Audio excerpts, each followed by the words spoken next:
secara tidak langsung mencerminkan bagaimana kita mengolah hutan yang ada di Indonesia secara keseluruhan. Karena prakteknya yang terjadi seperti itu. Ada pulau-pulau kecil yang tidak pernah dipandang lagi kepentingan ekologisnya dalam menunjang sistem kehidupan masyarakat. Pulau-pulau kecil yang dieksploitasi secara berlebihan, wilayah pesisir yang dieksploitasi secara berlebihan, itu tidak pernah lagi melihat daya dukung dan daya tampung dari wilayah itu sendiri. Itulah potret bagaimana negara ini mengelola hutan dan lahan yang ada di negeri ini, termasuk salah satunya di Nusa Tenggara Timur. Oleh karena itu, ketika ada teman-teman di Nusa Tenggara Timur yang mengajak kita ke sini, tentu kita sangat tertarik. Karena apa yang terjadi di Nusa Tenggara Timur ini, di Flores Lembata ini sama persis dengan apa yang terjadi di Indonesia. Yang kedua, penting bagi kita sebenarnya untuk melihat kembali bahwa Flores Lembata khususnya adalah wilayah-wilayah yang syarat rawan akan bencana, gempa bumi, tsunami, dan lain sebagainya.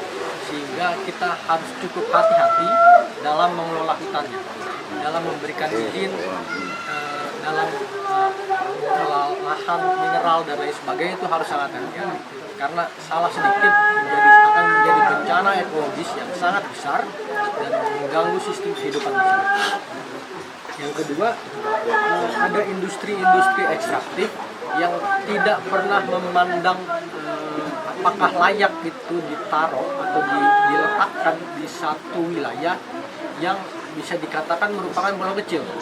Kalau secara luas memang Pulau Flores ini tidak masuk dalam kategori pulau kecil, tetapi balik lagi bentukan pulaunya itu kan panjang, sehingga das-das atau daerah-daerah aliran sungai yang ada di daratan Flores ini daratannya sangat kecil, luasnya tidak seperti das Amazon yang ada di benua Amerika dan lain sebagainya, sehingga konsep pengelolaannya harus berbeda. Nah, celakanya pengelolaan hutan dan lahan tidak pernah memperhatikan itu. Izin-izin yang turun tidak hanya di Flores Lembata, termasuk juga di seluruh Indonesia. Izin-izin yang turun dalam bentuk pertambangan, HPH, HTI, hutan tanaman industri, perkebunan kelapa sawit, dan lain sebagainya, itu tidak pernah memperhatikan itu. Sehingga kita tidak pernah belajar dari kesalahan yang sudah dilakukan oleh negara ini dalam mengelola hutan. Sejak tahun 1982 misalnya, tata guna hutan kesepakatan yang ditetapkan oleh pemerintah itu terbukti gagal dalam menjaga sistem kehidupan masyarakat. Kita bisa lihat itu di Pulau Jawa yang setiap yang banjir sudah menjadi makanan kita sehari-hari. Kita bisa lihat itu di Sumatera, kita bisa lihat itu di Kalimantan yang setiap tahun hutan dan kebun-kebun masyarakat terbakar karena lahan-lahan gambutnya dikonversi secara besar-besaran. Pertanyaannya, apakah kita mau itu terjadi di daratan Flores ini? Tentu kan kita harus bertindak sebelum itu semua terjadi.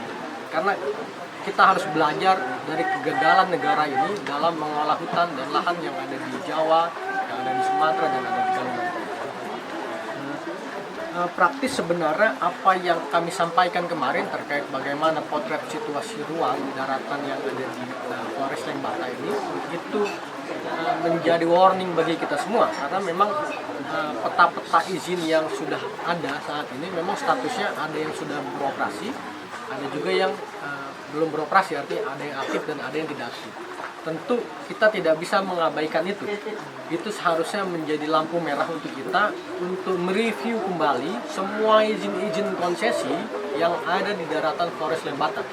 Karena kalau itu nggak direview oleh pemerintah daerah, provinsi, bahkan di nasional, kedepannya akan menjadi bencana ekologis yang sangat besar untuk masyarakat yang ada di sini. Karena mengingat situasinya, hutan yang ada di daratan Flores Lembata hanya menyisakan 12%. Artinya di seluruh daratan Flores dan Lembata ini hutannya tinggal 12%. Apakah hutan-hutan yang tersisa itu mau kita serahkan ke tambang, mau kita serahkan ke HG atau ke PSN yang saat ini sudah mulai bergerak di daratan Flores Lembata? Tentu tidak, karena kita harus belajar dengan apa yang terjadi di Jawa, apa yang terjadi di Sumatera dan Kalimantan, dan itu menjadi pembelajaran yang sangat penting bagi kita untuk kita refleksikan dan tentu kedepannya seluruh izin yang ada di daratan Forest Lembata harus direview kembali oleh pemerintah.